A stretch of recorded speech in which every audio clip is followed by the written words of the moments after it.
بسم اللہ الرحمن الرحیم۔ السلام علیکم۔ آپ کو بتاتا چلوں کہ ابوظہبی میں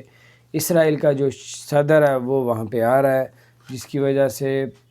پہلے جو چانس تھا نظر آ رہی تھی امید کہ پاکستان کے لیے tourist visa, visit visa work وہ جو ہے وہ اوپن ہونے جا رہا ہے، لیکن اس کی آنے کی وجہ سے جو لاکھوں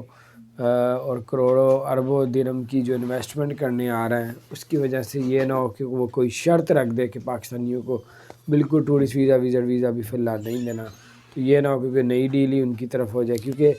کرونا کی وجہ سے بند کیا ہو تو کرونا تو پاکستان سے انڈیا میں بہت زیادہ ہے، لیکن انڈیا کا tourist visa, visit visa open ہے، لوگ جا رہے ہیں دھڑا دھڑ ادھر، تو بہرحال اللہ تعالیٰ خیر کرے۔ ابھی آپ لوگ اپلائی نہ کریں، آپ کا ویزا ریجیکٹ کر دیا جائے گا، بالکل نہ کریں، اللہ تعالیٰ خیر کرے۔ جن کی 50 سال سے عمر زیادہ ہے ان کو جو ہے وہ دیے جا رہے ہیں ویزے، جن کی 50 سال سے عمر کم ہے ان کے tourist visa, single visa reject کیا جا رہا ہے۔ تو یہ کچھ اپڈیٹ تھی، میں نے کہا آپ کے ساتھ شیئر کروں،